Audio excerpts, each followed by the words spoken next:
the higher the better. Now, come, Bella. Run for your uncle as fast as you can. Fee-fi-fo-fum! Yeah! Oh, Papa is distressed. Well, well, that'll do. No more. Take him away, Betty. Off with them, Jane. No more. Say good night to your grandpapa, sir. My little Emma shall stay a while. Ah, she makes no noise. You look well thus, Emma. Good night. Good night.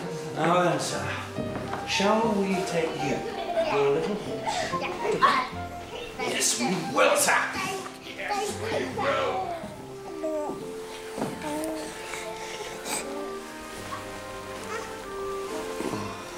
Night, night, sir.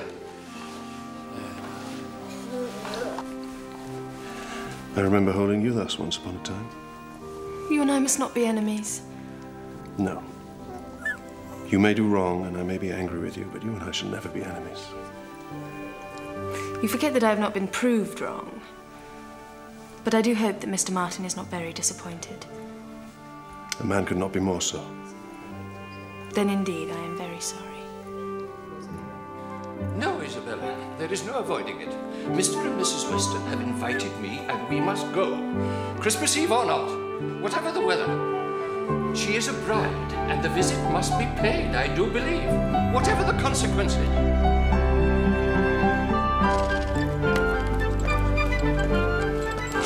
Aye, Mr. Weston must have a very good opinion of himself. Asking people to leave their own fireside in the depths of winter just for the sake of coming to see him. He must think himself a most agreeable fellow.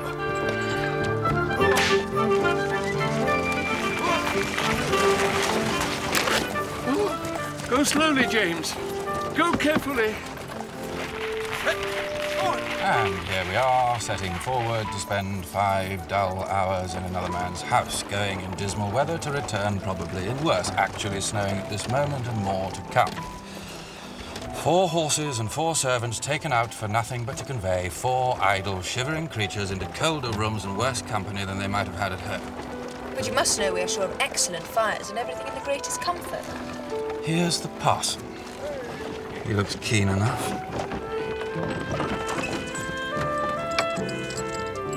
My dear sir, words cannot express my gratitude. On such a night as this, a Christmas party, nothing could be pleasanter. Miss Woodhouse, this is an honour. Nay, a delight. Well, get yourself in, man, and get the door shut, and the less said, the better.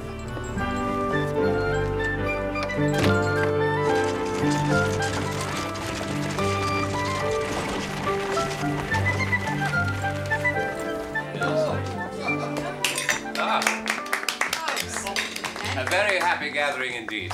We want only 2 more to be just the right number. Your pretty little friend, Miss Smith. Bad sore throat. Oh, dear.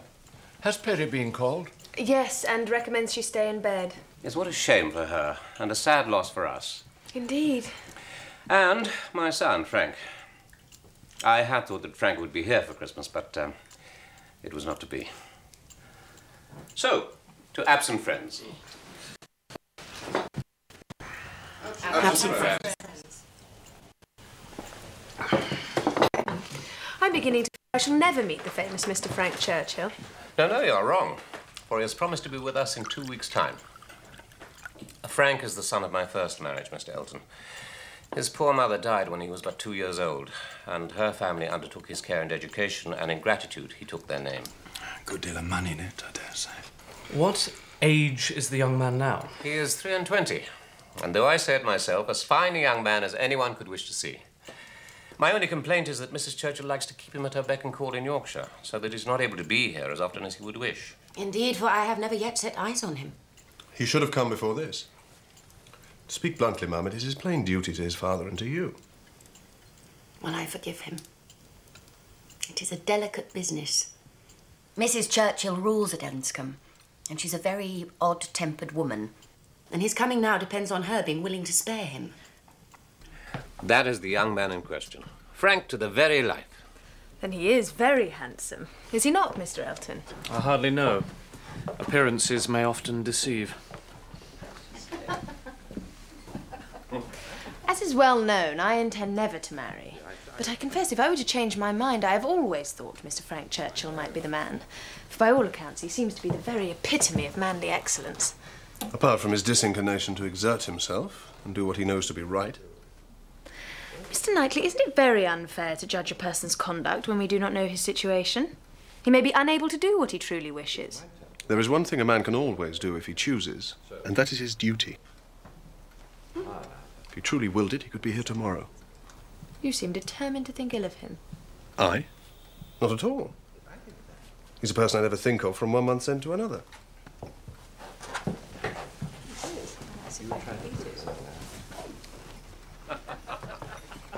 Why? How well she looks tonight. As to her beauty, she always looks well, but as to her character... Come, Mr. Knightley. With all her faults, you know she is an excellent creature. Perhaps she is. But do you think she has nothing to learn? I should like to see her in love and in some doubt of a return. Would you? Really? It would do her good. Well, the snow is lying 3 inches deep, still coming down hard. A spirited beginning for your winter engagements, Mr. Woodhouse. Oh, Isabella. Emma. Emma? What can we do? I'm sure it's not so very bad, Papa. I admired your determination in setting out, sir, and I dare say we shall get home alive. We are 2 carriages. If one is blown over, there will be the other at hand.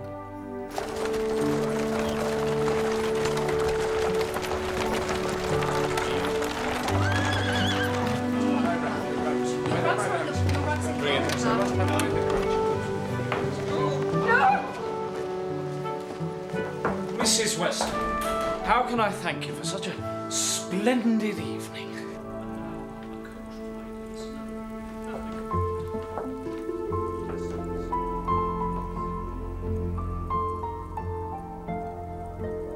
Miss Woodhouse, we meet at last.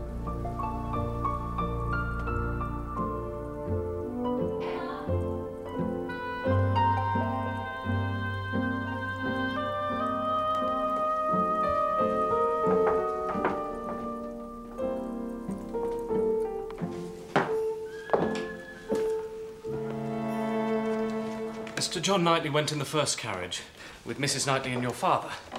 I am to have the pleasure of escorting you. Oh, thank you.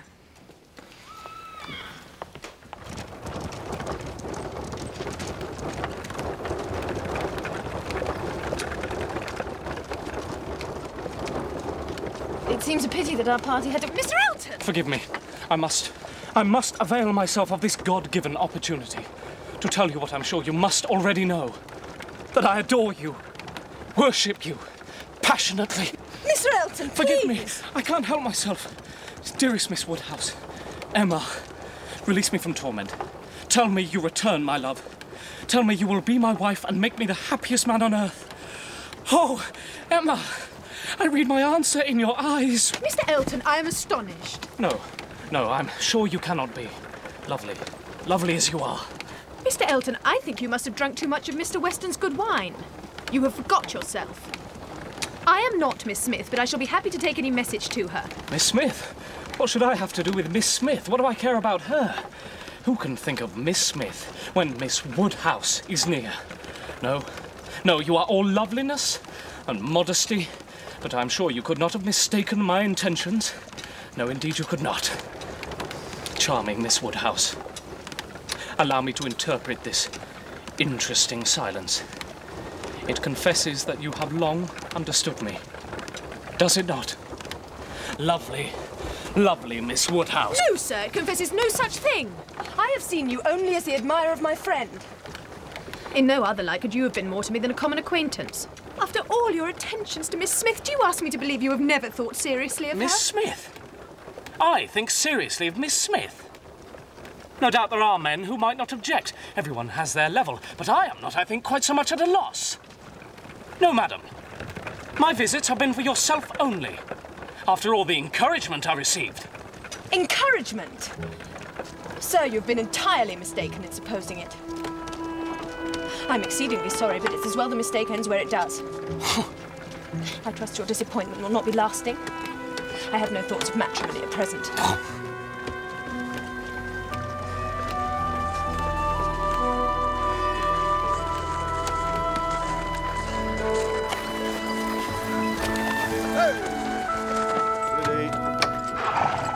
night, Mr. Elton.